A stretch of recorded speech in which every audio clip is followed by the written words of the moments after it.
നമസ്കാരം, ഞാൻ മാളവിക. ഇന്ന് നമ്മുടെ കൂടെ SK ഹോസ്പിറ്റലിലെ ചീഫ് ഡയറ്റീഷ്യനായ മിസ് ഗ്രീഷ്മ മാം ആണ് കൂടെ ഉള്ളത്. നമസ്കാരം മാഡം.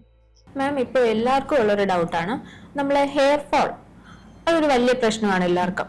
അപ്പൊ നമ്മുടെ ഡയറ്റ് പ്ലാനിലൂടെ എങ്ങനെ അതിന് കുറയ്ക്കാം, എന്തൊക്കെ പ്രിക്കോഷൻസ് എടുക്കാം, അതൊന്ന് പറയാമോ മാം?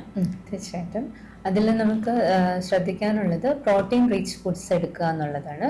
2 ടൈപ്പ് പ്രോട്ടീൻസ് ഉണ്ട്, ആനിമൽ പ്രോട്ടീൻസും പ്ലാന്റ് ബേസ്ഡ് പ്രോട്ടീൻസും. അതിൽ ആനിമൽ പ്രോട്ടീൻസ് എന്ന് പറയുന്നത് milk and milk products, egg, non veg items ആയിട്ടുള്ളത് ആനിമൽ പ്രോട്ടീൻസ്. അതാണ് ഹൈ ക്വാളിറ്റി പ്രോട്ടീൻസ്. നമ്മുടെ ബോഡി കൂടുതൽ അബ്സോർബ് ചെയ്യുന്നത് ഹൈ ക്വാളിറ്റി പ്രോട്ടീൻസ് ആണ്. അപ്പോൾ അതുകൊണ്ട് നമ്മൾ വെജിറ്റേറിയൻസ് ആണെങ്കിൽ കൂടുതലായിട്ട് അവരുടെ മിൽക്ക് പ്രോഡക്ട്സ് ഇൻക്ലൂഡ് ചെയ്താൽ മാത്രമേ അവർക്ക് ഹൈ ക്വാളിറ്റി പ്രോട്ടീൻസ് മീറ്റ് ചെയ്യുള്ളൂ.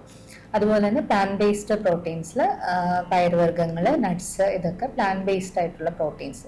അത് അബ്സോർപ്ഷൻ വളരെ കുറവാണ്, എന്നാലും അതിൽ നിന്നും നമുക്ക് പ്രോട്ടീൻസ് ലഭിക്കും. ഇപ്പോൾ കൂടുതലായിട്ട് ഒത്തിരി ഈ ക്രാഷ് ഡയറ്റ് ഒത്തിരി പേര് ഈ ഡയറ്റിങ്ങിന്റെ ഭാഗമായിട്ട് എടുക്കുന്നുണ്ട്. അതിന്റെ പ്രശ്നം എന്ന് പറഞ്ഞാൽ പ്രോപ്പറായിട്ട് നമുക്ക് ന്യൂട്രിയൻസ് ഒന്നും മീറ്റ് ചെയ്യില്ല. അപ്പോൾ അതിൽ കൂടുതലായിട്ട് ഈ പ്രോട്ടീൻസിന്റെ കുറവും വൈറ്റമിൻസിന്റെ കുറവും ഒക്കെ വരുന്നത് കൊണ്ട് അതെല്ലാം ഹെയർ ഫോള് കൂട്ടാനായിട്ട് കാരണമാകുന്നത്. അപ്പോൾ അതുകൊണ്ട് നമ്മൾ ബാലൻസ്ഡ് ആയിട്ട് എടുക്കുക എന്നുള്ളത് മെയിൻ ഇതായിട്ട് വരുന്നത്.